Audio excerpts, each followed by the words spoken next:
Bismillahirrahmanirrahim. Seperti itu. Itu ya, jadi sulit ditangkap seolah-olah huruf mimnya di akhir. Nah, dari situ terus makin parah. Sehingga mengucapkan basmalah sudah tidak bisa seperti itu lagi, lebih sulit lagi. Jadi membaca basmalah itu seperti ini. Wihim. Membaca hamdalah juga bukan alhamdulillahirabbil alamin, tapi sallallahu ala Muhammad sallallahu alaihi wasallam.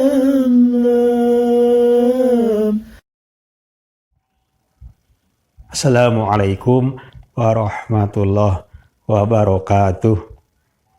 Sahabat, khususnya bagi Anda sahabat yang mengalami gangguan was-was dalam membaca bacaan sholat, seperti was-was dalam membaca bacaan Al-Fatihah, atau was-was dalam membaca at-tahiyat awal atau at-tahiyat akhir dan sebagainya, maka saya menyarankan kepada Anda, segeralah Anda mengobati diri Anda sendiri, karena Anda sendirilah kuncinya, meskipun hakikatnya adalah Allah yang menyembuhkan, dengan cara tidak menurutinya.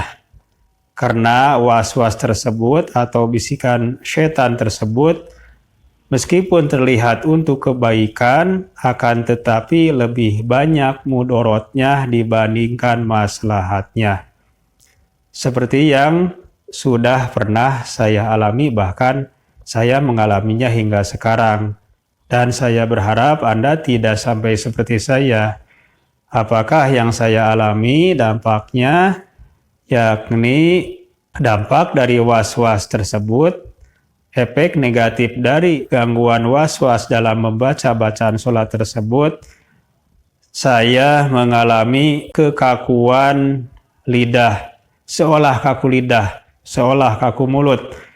Dan ini lebih bersifat psikis ya, jadi bukan kaku lidah sesungguhnya, hanya gangguan psikis. Karena kalau di depan orang lain saya berbicara, apakah itu dalam pertemuan dengan orang-orang, ataukah seperti sekarang di depan kamera, meskipun saya tidak lancar ya berbicara di depan kamera, tetapi kesulitan bacaan saya tersebut, kekakuan lidah saya tersebut tidak terlalu signifikan.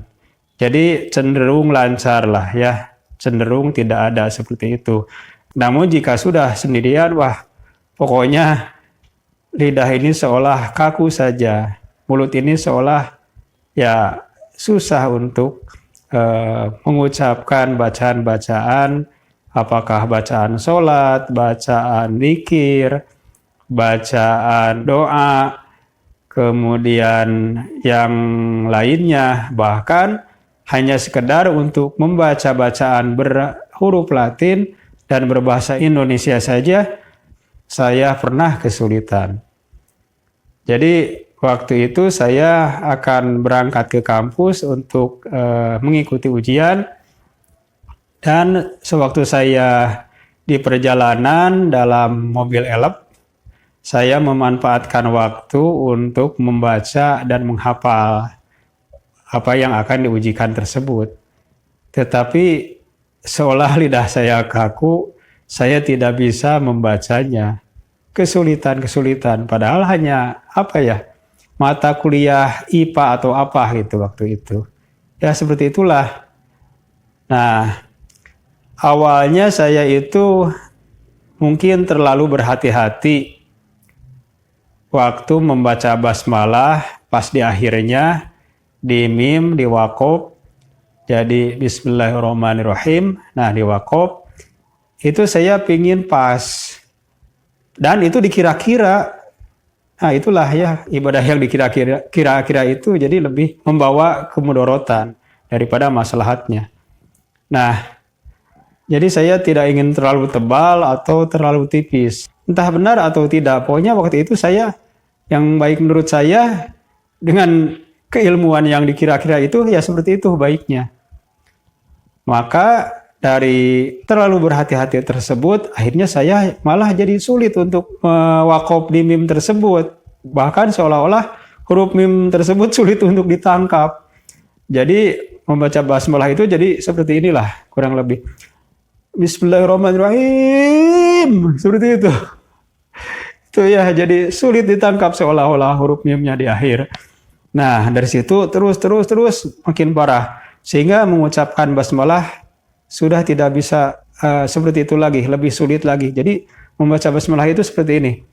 Wihim. Membaca hamdalah juga bukan alhamdulillahirabbil alamin, tapi dan demikianlah seterusnya. Seperti itu. Parah pokoknya. Sholat seperti itu saya. Bacaan apapun, doa dan sebagainya juga seperti itu. Pokoknya tidak bisa normal. Nah, itu akibatnya. Pastinya berat dan sangat mengganggu, membuat kesulitan saat mengerjakan ibadah yang wajib, apalagi yang sunat, banyak dilewatkan begitu saja selama berpuluh tahun. Nah, itulah parah pokoknya. Jangan sampai Anda seperti itu. Memang sekarang saya udah mendekati kesembuhan, tapi prosesnya lama. Padahal saya waktu itu sembuh dari was-wasnya, dari penyakit was-wasnya sudah puluhan tahun hingga saat ini. Tetapi efek negatifnya ini masih saya rasakan hingga sekarang. Kurang lebih baru 80%-an lah saya untuk sembuh dari efek negatifnya berupa gangguan psikis semacam kaku lidah ini. Nah itu ya, jadi yang mudorot Anda jangan sampai seperti ini. Ya saya yang mengalaminya, saya share kepada Anda ya supaya menjadi pelajaran kepada Anda ya. Nah demikian video ini, semoga bermanfaat. Insya Allah kita akan bertemu di video yang lainnya. Wassalamualaikum warahmatullahi wabarakatuh.